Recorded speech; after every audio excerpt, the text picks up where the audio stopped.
Today, we are going to talk about budget and budgetary control, which is the effectiveness on federal government system. Assalamualaikum Madam Zahara and my fellow friends. My name is Fairuz Audi binti Hilman and my group members are Nur Zulaika Afifi binti Hashim, Nurul Ashiki binti Mahadi and Siti Nurena binti Razif. As for the introduction of budget and budgetary control, a budget is an authorized financial plan of the government's organization's anticipated revenues and expenditures. A budget is a short-term financial planning tool and a document created for the country's financial operation. It also explains what activities the organization intends to undertake and how it intends to finance these activities.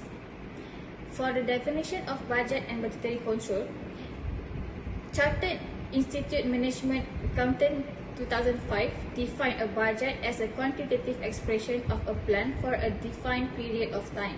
It may include planned sales volumes and revenues, resource quantities, costs and expenses, assets, liabilities, and cash flows. Furthermore, a budgetary control in accordance with CIMA, Chartered Institute Management Accountant, is the establishment of budgets relating to the responsibilities of executive to the requirement of a policy and the continuous comparison of actual with budgeted results, either to secure by individual action the objective of that policy or to provide a basis for its revision. Next, let's move on to the benefits of budget and budgetary control. First is having a budget and budgetary control in an organization can be one factor to force and require the management to look ahead in order to prepare for an uncertain future and to set detailed planning as a result in achieving targets for each department in an organization. As we have detailed and organized planning, only then do the organization to the purpose. Secondly, it can promote coordination and communication. As it is known by all, communication is the exchange of ideas and information that plays a role in coordination between employees and activities. Since budget is one of the critical subjects to discuss within the organization, therefore it can improve coordination and communication as it takes each department to anticipate in order to create ideas and information that allow consensus plans, action, and direction. Thirdly, having a prepared budget can motivate employers and employees to work hard in order to improve the organization's financial situation and to be fiscally minded. Budgeting can have a great motivational impact by involving managers in the budgeting process and by providing incentive to the employee's manager to strive harder. And lastly, budgeting can improve allocation of scarce resources. Top management will allocate to each of the expenditure lines in order to ensure that the organization's resources are efficiently and effectively used and also to prevent any wastage and uncontrollable spending. That's all from me. I will hand over to Nur Zulaika Afifi to explain more further. Thank you, Fairuz Ami. Next is function of budget. There are two functions of budget, which is the first one is fiscal policy instrument. Fiscal policy instrument is a government spending policies that influence macroeconomic condition of the country. Fiscal policy is a tool that the government uses to help stabilize the economy by adjusting government spending and taxation. Aside from that, the government should utilize fiscal policy to stimulate an economy that has slowed due to the recession by lowering taxes and spending more than it takes. Taxes should be raised or spending cut to produce a budget surplus to slow down an economy plagued by inflationary pressures. And the second one is management instrument. Budgeting often plays a larger role in the planning, control, and evaluation of the governmental operation as a management instrument. All budgetary techniques and processes must include these three budgetary phases.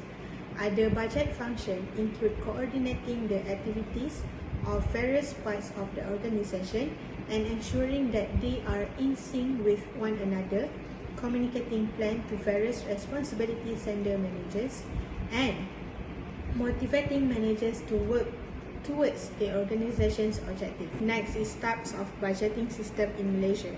Malaysia budgeting system changes have been implemented as part of the government's strategic effort to develop the country.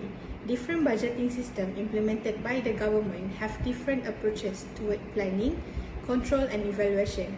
Therefore, the budgeting technique or system that have been implemented by the Malaysian government since 1969 until now are traditional budgeting system, program and performance budgeting system, modified budgeting system, and outcome-based budgeting. So, the first one is traditional budgeting system, which is TBS. Is the first budgeting system implemented by the government in Malaysia. This budgeting system is also known as incremental budgeting or line item budgeting that was used prior to 1969. Next, the program and performance budgeting system PPBS was used by the majority of developing countries in the world. The United Nations encouraged developing countries to adopt PPBS. This budgeting system was introduced in Malaysia in 1969 under Treasury Circular. Next, the Modified Budgeting System, which is MBS, is a major Treasury Circular initiative for financial reform in the government budgeting system. This system was a modification to PPBS that was implemented in 1988 via Treasury Circular number 11. It was put into action in 1990 with the issuance of Treasury Circular number 8. MBS is a management system that concentrates on the relationship between input, output, and impact, which is similar to PPBS. And the last one is the outcome-based budgeting, which is OBB. It's a continuous process that falls under the outcome-based approach, which is OBA, with the goal of achieving the result specific in the National Result Framework.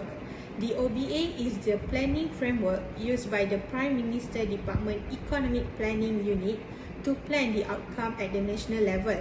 The key differences between OBB and MBS are the program approach, the emphasis on outcome, the resolution of horizontal and vertical integration issues at all levels of implementation, and improved monitoring and evaluation framework and better reporting formats.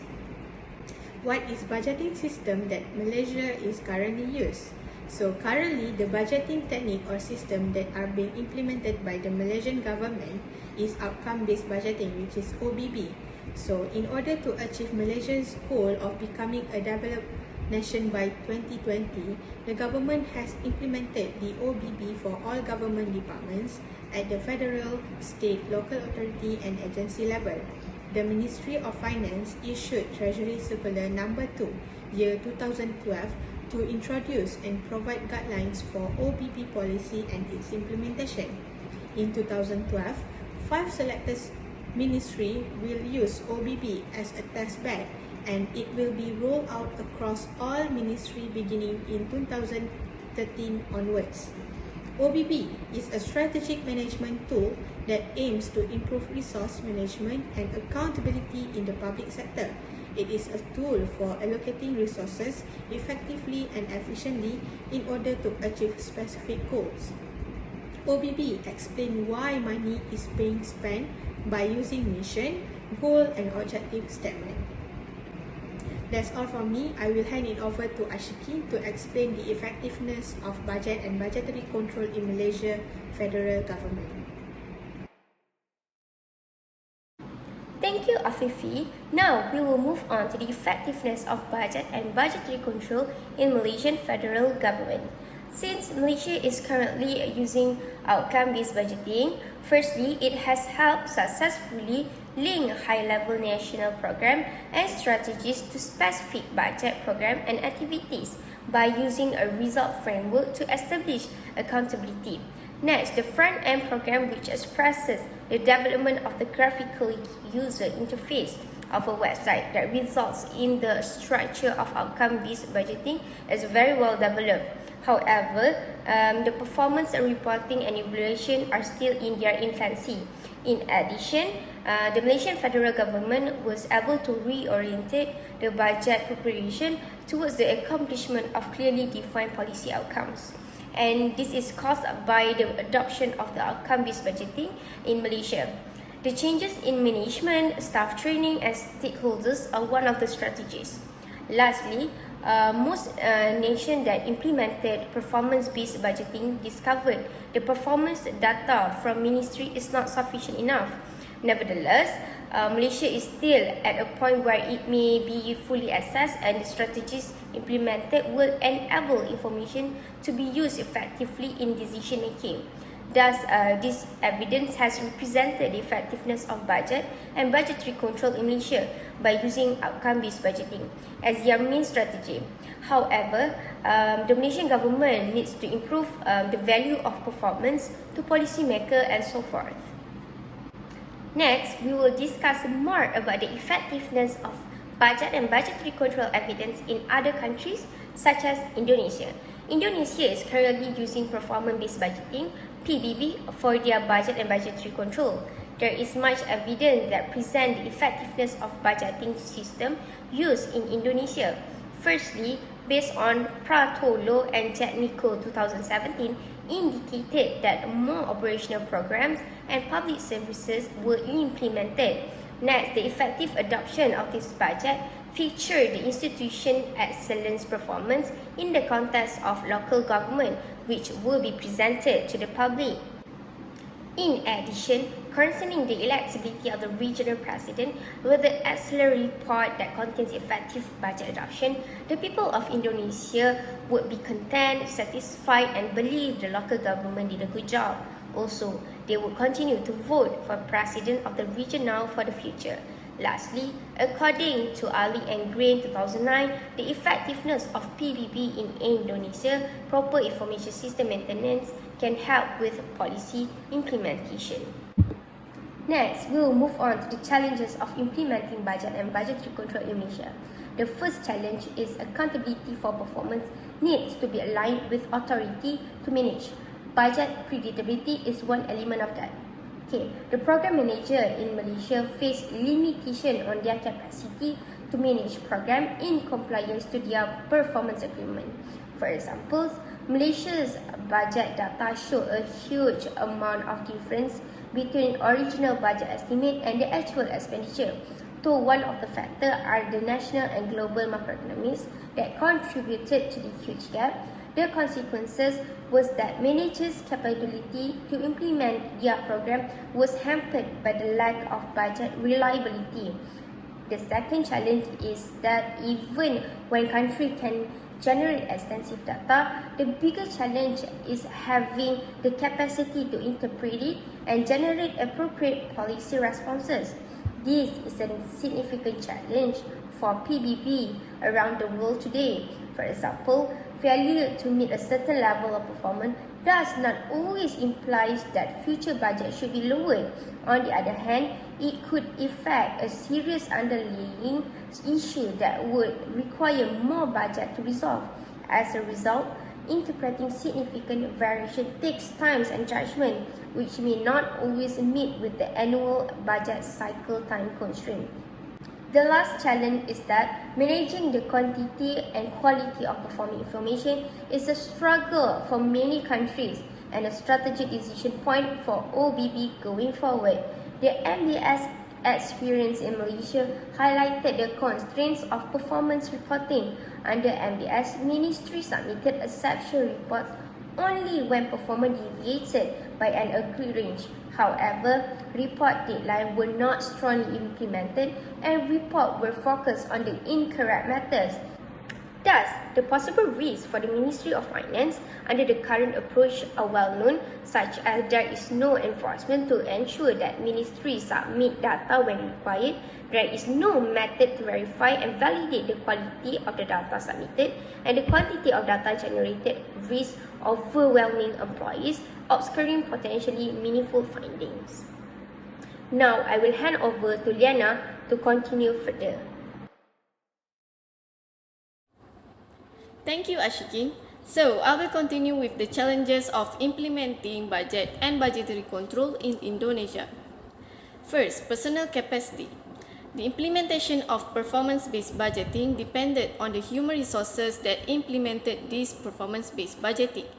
The professional individual from the Ministry of 305 Education and Culture stated that the problems commonly occur from the lower level staff, managers until to top level managers, where they did not do their duty properly. In addition, The office does not have sufficient employees to review budget proposals. The lack of quality and capacity of civil servants affected the use of performance information in their office. The next challenges is lack of coordination between the Ministry of Planning and the Directorate General of Budget. The Ministry of Planning and the Directorate General of Budget in the Ministry of Finance have responsibility in managing the planning and the budgeting process. The people from the Directorate of Transportation in the Ministry of Planning informed that they rarely got in touch with the officers from the Directorate General of Budget, where they only met once a year during trilateral and budget meetings. And the last challenges is lack of time in reviewing budget proposals and performance. The three budget officials from the Directorate General of Budget pointed out that there was a lack of time in reviewing the budget proposal that includes the annual work plan. One of them expressed that before the year of 2014, the budgeting process only covered evaluating the inputs in the budget proposals. However, they concentrated on reviewing the budget proposals in terms of how the activities outlined in the proposal would achieve performance goals starting in 2014. Unfortunately, they were unable to do it efficiently and effectively due to not enough time to carry out the budgeting review process. Next, I will explain about the preparation budgetary process in Malaysia. Since Malaysia is currently using the outcome-based budgeting, there is a strategic process of implementing the outcome-based budgeting. There are 4 strategic processes in implementing the outcome-based budgeting, which consists of outcome-based planning, budget preparation, monitoring and evaluation and reporting of results. Firstly, the outcome-based planning, which this process is for developing the strategy, result framework for the ministry. Ministries will use a top-down planning approach to develop the outcome for all program and activity levels, allowing all programs and activities to be planned holistically. The top-down approach for budget planning begins with the integrated national plans to achieve long-term objectives. Programs needed to achieve integrated national plans, activities that are required to complete programs and ending with resources required to complete activities and the cost of resources. As a result, the outcome can be achieved at the ministry and national levels. Secondly, budget preparation, which prepares the resources requirements to drive the ministry result. It begins when the MOF issues a TC on guidelines for preparation proposed estimated expenditure for the year. It also specifies the budget preparation period and submission deadline. The ministry budget is created using the bottom-up approach, beginning with the activity level and ending with the ministry level. This is due to the fact that programs can only be determined at the activity level to determine the total allocation required to implement outcome-based budgeting. Thus, the planning process via MRF must be clear to ensure proper planning and allocation of resources at the activity level, resulting in the expected results. Hence, all budget preparation resources, both financial and human resources, must be rationalized and integrated into each program. Next, monitoring and evaluation. The government manages information for monitoring, evaluation, and decision support systems. The ministry should monitor and evaluate a program or activity to measure expected performance, achievement, and to assess the effectiveness of a program or activity that was planned online using the My Results application. Monitoring and evaluating a program or activity involve aspect of results achievement, financial and physical project implementation.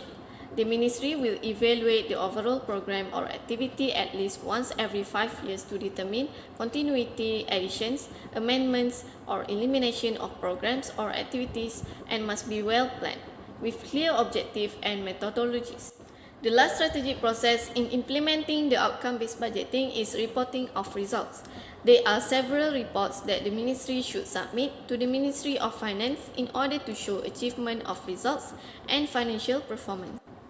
Thus, the following report are quarterly and annual Ministry's Performance Report, quarterly and annual projected cash flow, MOIC report, quarterly and annual monitoring of outcome-based budgeting programs or activities report, formative assessment of outcome-based budgeting program or activities report, and summative assessment of outcome-based budgeting program or activities report. So, to conclude this study, it was discovered that, like the other control methods, budgets have the ability to assist organizations and their members in achieving their objective. This study also has discussed the effectiveness of budget and budgetary control in Malaysia, and also the other countries such as Indonesia. Basically, every country's government has a different technique of budget and budgetary control that they implemented in their country. For example, Malaysia implemented outcome-based budgeting while Indonesia implemented performance-based budgeting. However, there are also challenges in implementing the budget and budgetary control system. In order to ensure the effectiveness of the budget and budgetary control, the government must be prepared for any potential implications. Hence, any government must have a well-planned budget in order to maintain economic stability and growth. That's all from us. Thank you for watching.